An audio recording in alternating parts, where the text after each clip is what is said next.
Hello दोस्तों, आज की इस वीडियो में हम जानेंगे कि स्वर्ग के रास्ते में 5 पांडवों में से कब कौन किस पाप के कारण नीचे गिरा और अंत में धर्मराज युधिष्ठिर का साथ जिस स्वान ने दिया था वो स्वान कौन था। तो चलिए शुरू करते हैं आज की इस वीडियो को। महाभारत के युद्ध की समाप्ति के बाद सभी पांडव सशरीर स्वर्ग गए थे। स्वर्ग अर्थात हिमालय के किसी क्षेत्र में जहां इंद्र का राज था। पांचों पांडव अपना राजपाट परीक्षित को सौंपकर जब स्वर्ग की कठिन यात्रा कर रहे थे तब इस यात्रा में द्रौपदी भी उनके साथ गई थी। सभी चाहते थे कि हम सशरीर स्वर्ग पहुंचे, परंतु रास्ते में कुछ ऐसी घटनाएं हुई कि एक एक करके सभी पांडव नीचे गिरने लगे और अपना शरीर त्यागने लगे। यात्रा के दौरान जब पांडव बद्रीनाथ पहुंचे और वहां से आगे बढ़े तो सरस्वती नदी के उद्गम स्थल पर नदी को पार करना द्रौपदी के लिए बहुत मुश्किल हो गया था। ऐसे समय में भीम ने एक बड़ी सी चट्टान उठाई और नदी के बीचों बीच में रख दी।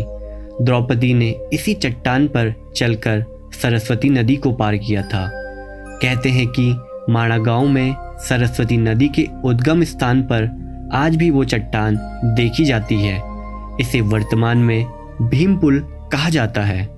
हालांकि महाभारत की कथा के अनुसार पांचों पांडव द्रौपदी एक कुत्ता आगे चलने लगे। एक जगह द्रौपदी का पांव लड़खड़ाया और वो गिर गई। द्रौपदी को गिरा देख भीम ने युधिष्ठिर से पूछा कि द्रौपदी ने तो कभी कोई पाप नहीं किया, तो फिर क्या कारण है कि वह नीचे गिर पड़ी। युधिष्ठिर ने कहा, द्रौपदी हम सभी में से अर्जुन को अधिक प्रेम करती थी, इसीलिए उसके साथ ऐसा हुआ।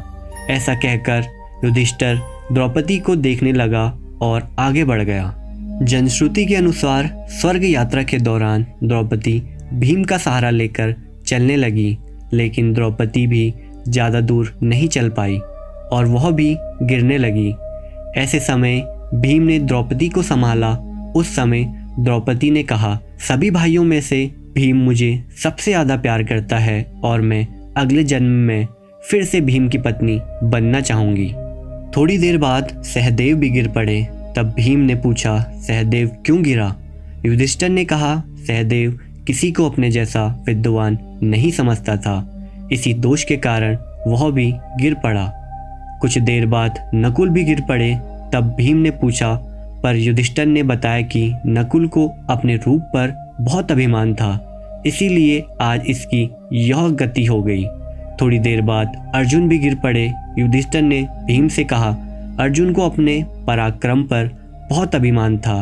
अर्जुन ने कहा था कि मैं एक ही दिन में शत्रुओं का नाश कर दूंगा, लेकिन ऐसा कर नहीं पाए। अपने अभिमान के कारण ही अर्जुन की आज यह हालत हुई है। ऐसा कहकर युधिष्ठिर आगे बढ़ गए।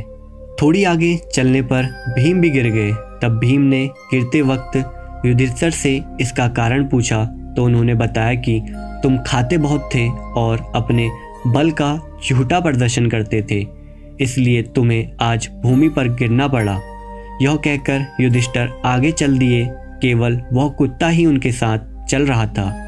युधिष्ठिर कुछ ही दूर चले कि उन्हें स्वर्ग ले जाने के लिए स्वयं देवराज इंद्र अपना रथ लेकर आ गए। तब युधिष्ठिर ने इंद्र से कहा, मेरे भाई और द्रौपदी मार्ग में ही गिर पड़े हैं, वे सभी हमारे साथ चलें, ऐसी व्यवस्था कीजिए।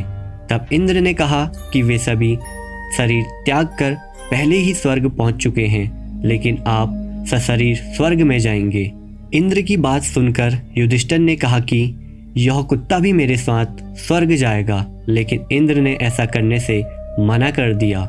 काफी देर समझाने पर भी जब युधिष्ठिर ने बिना कुत्ते के स्वर्ग जाने के लिए मना करने लगे तो कुत्ते के रूप में यमराज अपने वास्तविक रूप में प्रकट हो गए। युधिष्ठिर को अपने धर्म में स्थित देखकर यमराज खुश हुए। इसके बाद इंद्र और युधिष्ठिर रथ में बैठकर स्वर्ग की ओर चल पड़े। तो आज की वीडियो में इतना ही। उम्मीद करता हूँ आपको वीडियो अच्छी लगे हो तो please like, comment, share and subscribe करना ना भूलें।